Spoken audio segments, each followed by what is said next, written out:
जय श्री कृष्णा। ओम नमः शिवाय। गुरुर्ब्रह्मा गुरुर्विष्णु गुरुर्देवो महेश्वर, गुरुर् साक्षात् परम ब्रह्म तस्मै श्री गुरुवे नमः। ओम श्री गुरुदेवाय नमः।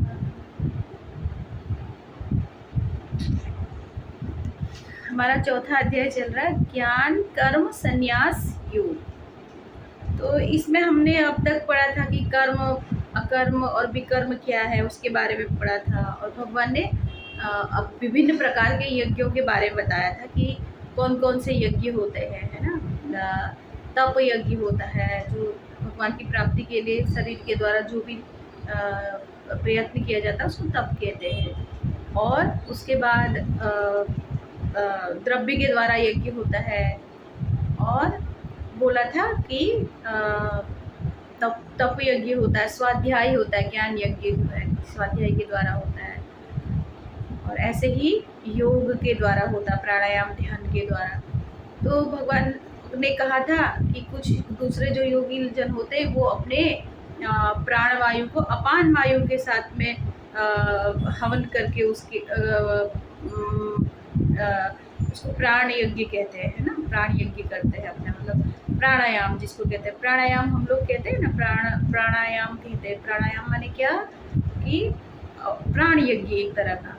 तो मैंने इसमें भगवान ने बताया था कि जैसे यहाँ से जो हम लेते हैं ना, ये पूरा जो श्वास भरते हैं और फिर प्राण प्राण मतलब प्राण जो होता है वो हमारे पंच प्राण बोलते हैं। 5 तरह का प्राण होता है हमारे शरीर में, पंच प्राण होते हैं। उनमें से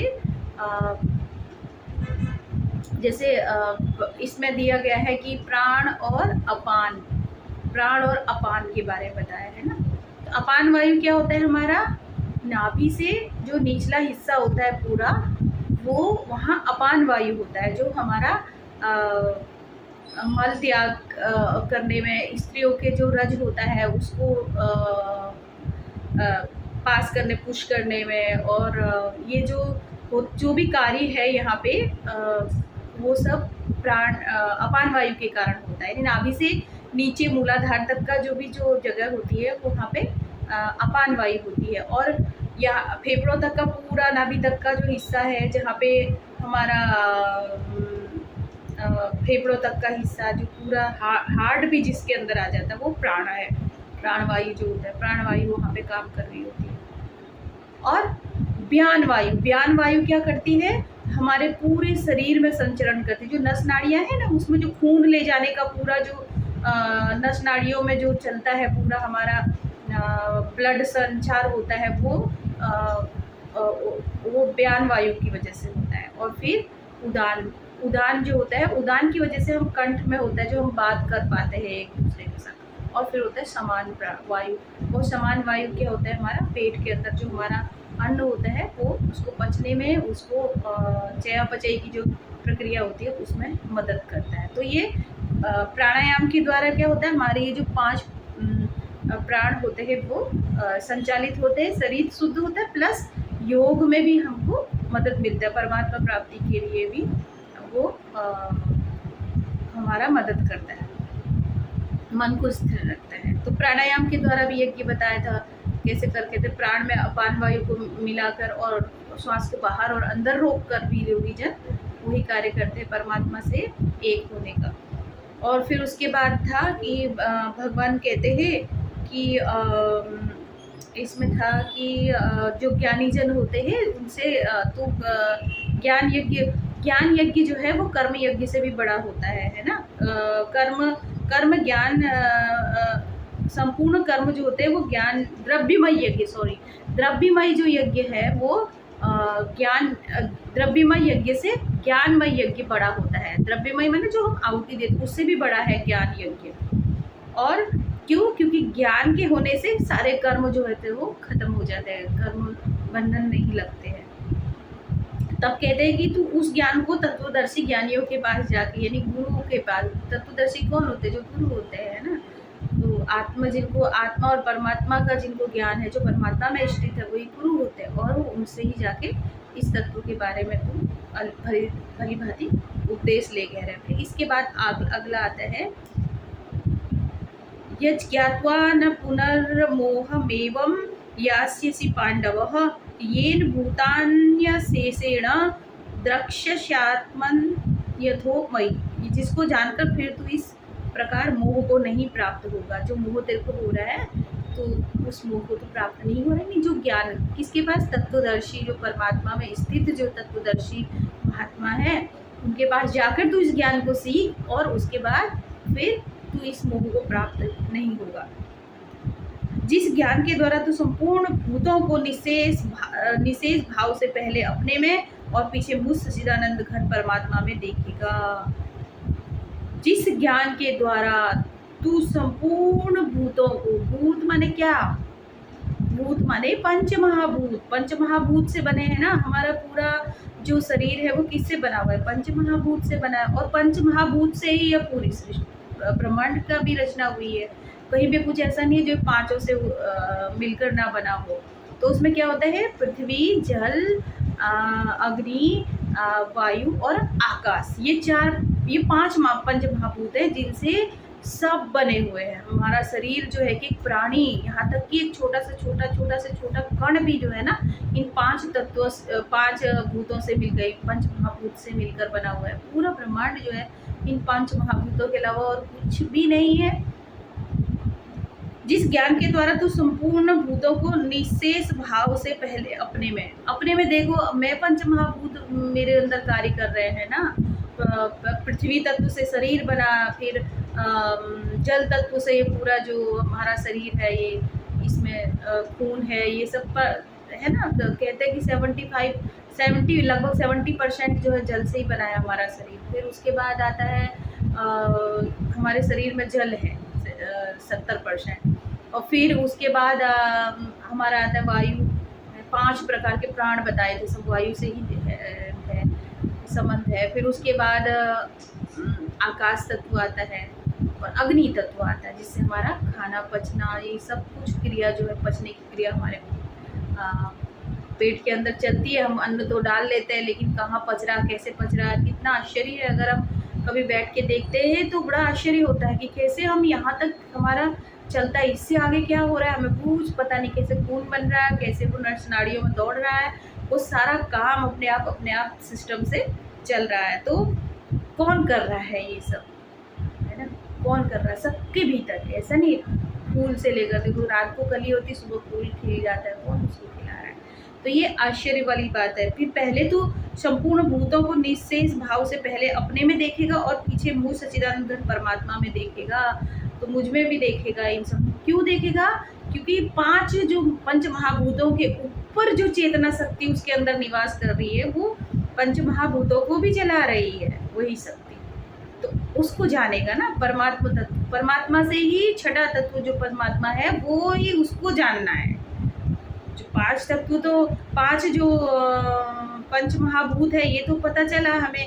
एक छठा और है जिसके वजह से पंच महाभूत कार्य कर रहे हैं, है ना। तो इस तत्व से तू फिर मुझ में, परमात्मा में ही मैं देखेगा। अपि चेदासी पापेभ्य सर्वेभ्य पापकृत्तमा सर्वं ज्ञान लवेनैव वृजिनम संतरिष्यसि। यदि तू अन्य सब पापियों से भी अधिक पाप करने वाला है, संसार में बहुत सारे पाप कर्म करते हैं ना लोग, कितना देखते हैं हम लोग आजू बाजू आसपास देश में विदेश में हर जगह कितने बड़े पाप अभी अधर्म है हो रहा है। तो उससे भी अधिक पाप करने वाला है, तो भी तू ज्ञान रूप नौका द्वारा निसंदेह संपूर्ण पाप समुद्र से भली भांति तर जाएगा। तो पाप आदमी करता क्यों है, क्योंकि अज्ञान है। अज्ञानता के कारण पाप कर रहा है ना, उसको पता ही नहीं होता। वो सोचता है मुझे इससे सुख मिल रहा है, कुछ सुख की अभिलाषा में, अपने स्वार्थ के लिए वो न जाने कितने पाप कर डालता है। क्यों करता है, अगर उसे ज्ञान होए, क्योंकि पाप तो उसको दुखी देने वाले हैं ना, चाहे आज हो, चाहे कल हो, चाहे किसी भी रूप में हो। तो वो अज्ञानता की वजह से वो पाप करता है। और अगर अगर उसके अंदर ज्ञान की नोक आ गई, मतलब ज्ञान उसके अंदर हो जाए, तो वो निसंदेह ही वो पाप कर्म करना छोड़ देगा ना। तो ज्ञान क्या है, एक साबुन की तरह है जो हमारे हर तरह के मैल को जो है धो देता है। ज्ञान होने के बाद हम कभी भी पाप कर्म कर ही नहीं सकते। इसलिए कह रहे कि तू ज्ञान रूप नौका द्वारा निसंदेह संपूर्ण पाप समुद्र से भली भांति तर जाएगा। इसलिए ज्ञान की जरूरत है ना। बहुत से कहते हैं ज्ञान क्या चाहिए, ज्ञान जरूरी है। ज्ञान होने से हम पाप कर्म में लत नहीं होंगे और हमारा उद्धार होगा ना। ज्ञान ही नहीं होगा तो हमको पता ही नहीं चलेगा हम कौन सा कार्य अच्छा कर रहे हैं, गलत कर रहे हैं, कुछ भी नहीं पता चलेगा। ज्ञान के बिना दुख ही दुख है जीवन में। यथे धांसी समिद्धोग्नि निर्भस्मसात् कुरुते अर्जुन, ज्ञानाग्नि सर्वकर्माणि भस्मसात् कुरुते यथा कुरुते तथा। क्योंकि हे अर्जुन, जैसे प्रज्वलित अग्नि ईंधनों को भस्ममय कर देता है, वैसे ही ज्ञान रूप अग्नि संपूर्ण कर्मों को भी भस्म कर देता है। अग्नि में कुछ भी डालते हो तो जल जाता है ना। तो ज्ञान भी वो अग्नि है जिसके अंदर सारे पाप जो है भस्म हो जाते हैं। नहीं ज्ञानेन सदृशं पवित्रम ही विद्यते, तत्स्वयं योग संसिद्ध कालेनात्मनि बिंदति। इस संसार में ज्ञान के समान पवित्र करने वाला निसंदेह कुछ भी नहीं है। उस ज्ञान को कितने ही काल से कर्मयोग के द्वारा शुद्धांतकरण हुआ मनुष्य अपने आप ही आत्मा में पा लेता है। जब हमारा आत्मा शुद्ध हो जाती है, जब हमारा अंतकरण शुद्ध हो जाता है, तो क्या होता है, तब ज्ञान जब हमारे भीतर होता है तो वो हमारे शरीर को पवित्र करता है। मन पवित्र होगा तो शरीर भी पवित्र होगा। शरीर पवित्र होता, मन पवित्र होगा, विचार पवित्र होंगे तो हमारे सारे कसाय कलमश जो भी होते हैं, जिस तरह के भी अगर कुछ गलती जाने अनजाने कुछ हो जाता है तो वो भी उसमें भस्म हो जाते हैं। भगवान कह रहे हैं।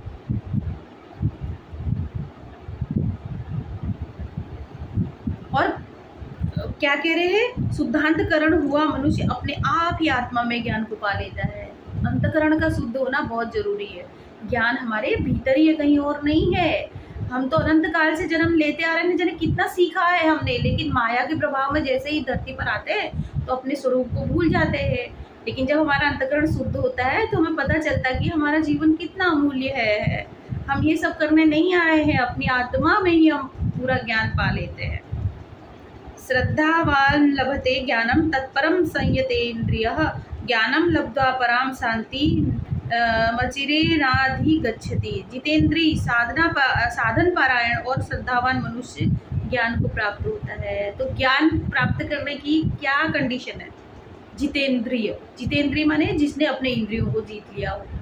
इंद्रियां क्या है, 5 इंद्रियां तो अभी इसमें हमने पढ़ा था पहले ना कि ये जो सेंस ऑर्गन्स होते हैं 5 तरह के, तो हमारा साइंस में भी हम लोग पढ़ते हैं वो। तो उनमें जिनका बस होता है और जो साधन परायण साधना करते हैं जो लोग, और श्रद्धा जिनके हृदय में है, ऐसे मनुष्य को ज्ञान प्राप्त हो जाता है। तथा ज्ञान को प्राप्त होकर वो बिना विलंब के तत्काल ही भगवत प्राप्ति रूप परम शांति को प्राप्त हो जाता है। जैसे ही ज्ञान हुआ तो क्या हो जाए, समझ लो भगवत प्राप्ति हो गई। ज्ञान हो गया ना, अपना ज्ञान हुआ, आत्मा का परमात्मा का ज्ञान अपने आप ही हो जाएगा। क्योंकि हमें और कहीं नहीं जानना है। वो इस संसार को जानकर हम क्या करेंगे, पहले हमें अपने आप को जानना है। और जैसे ही अपने आप को जानते हैं वैसे ही परमात्मा को भी जानने लग जाते हैं, क्योंकि आत्मा में ही परमात्मा है, आत्मा में ही संपूर्ण ज्ञान है। उसके लिए क्या चाहिए, हमारा जितेंद्रिय है होना चाहिए, साधना हमारी होनी चाहिए और श्रद्धा हमारे हृदय में होनी चाहिए। अज्ञश्चाश्रय दधानश्च संशयात्मा विनश्यति, नायम लोको अस्ति न परो न सुखम संशयात्मना। विवेकहीन और श्रद्धा रहित, जिसके पास विवेक नहीं, अब विवेक नहीं होगा तो उल्टे पुल्टे काम करता रहेगा। विवेक होगा तो पता चलेगा कि क्या कौन सा कर्म करने योग्य है और कौन सा कर्म करने योग्य नहीं है। तो विवेकहीन और श्रद्धा रहित संशय युक्त मनुष्य परमार्थ से अवश्य भ्रष्ट हो जाता है। जिसके मन में बहुत संशय होता है, हर एक चीज पर संशय, अरे ये कोई सही बोल रहा है कि नहीं बोल रहा है। संशय भी 3 प्रकार के होते हैं, पता। एक तो होता है अपने आप पर संशय करना, एक दूसरा होता है कि जो हम साधना कर रहे हैं उसमें भी संशय करना, तीसरा अगर कोई श्रेष्ठ गुरुजन हमें कुछ बोलते हैं तो उन पर भी संशय करना। हर बात पर जो लोग संशय करते रहते हैं तो ऐसे मनुष्य जो है भ्रष्ट हो जाते हैं, बोल रहे हैं। ऐसे संशय युक्त मनुष्य के लिए न यह लोक है, न परलोक है, न ही सुख है। न तो ये लोक में सुख मिलता उन्हें, ना परलोक में सुख मिलता है, और ना कहीं भी सुख नहीं है। वो दुखी ही बने रहते हैं, हमेशा दुखी दुखी दुखी ही रहते हैं। योग संन्यस्तक कर्माणम ज्ञान संचिन्न संशयम आत्मवंतम न कर्माणि निबद्धन्ति धनंजय। हे धनंजय, जिसके कर्म योग की विधि से समस्त कर्मों का परमात्मा में अर्पण कर दिया गया है, अपने सारे कर्म परमात्मा में अर्पण कर देता है, उनका ही दास होकर जो कार्य करता है, जिसने विवेक द्वारा समस्त संशयों का नाश कर दिया है, अपने विवेक को जगाकर जो भी मन में संशय आता है, जो है मेरे लिए ठीक है ना, किस पर संशय, श्रेष्ठ जनों पर संशय नहीं की विवेक होता है तो हमें संशय नहीं होता, पता चलता है इससे कि हमें ये हमारे लिए लाभकारक है या हानिकारक है, जो कुछ भी है हमें पता चलता है। संशय मिट जाते विवेक के होने से, बुद्धि शुद्ध हो जाती है। तो परमात्मा में अर्पण, जिसने विवेक द्वारा समस्त संशयों का नाश कर दिया, ऐसे वश में किए हुए अंतःकरण वाले पुरुष को कर्म नहीं बांधते हैं। अपने अंतःकरण को जिसने वश में कर लिया है, अपने मन को जिसने वश में कर लिया, अपने इंद्रियों को जिसने वश में कर लिया है, ऐसे पुरुष को कर्म नहीं बांधते। तस्मात् ज्ञान संभूतम हृतस्थम ज्ञानसीनात्मनः चित्तवैनम संशयम योग मातिष्ठोतिष्ठ भारत।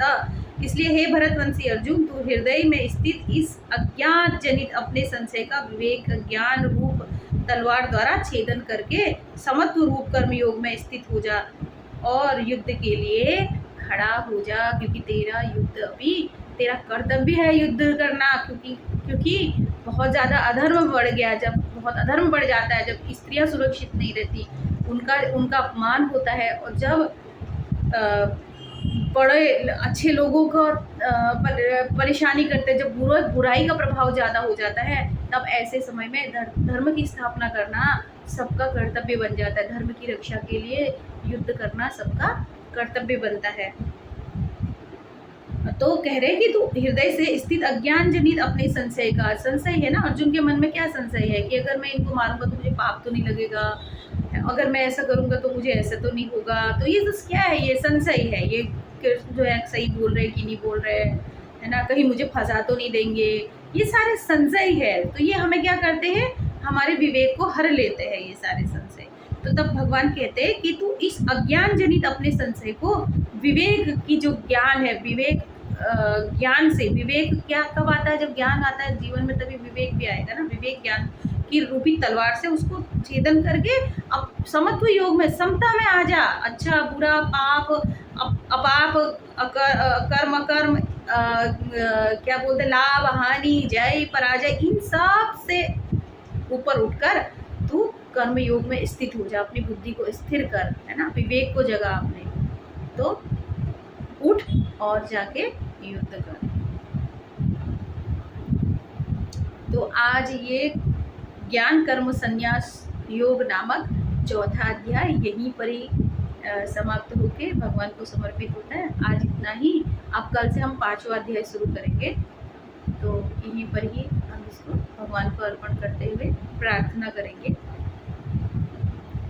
श्री कृष्ण गोविंद हरे मुरारे, हे नाथ नारायण वासुदेव, हे नाथ नारायण वासुदेव, हे नाथ नारायण वासुदेव।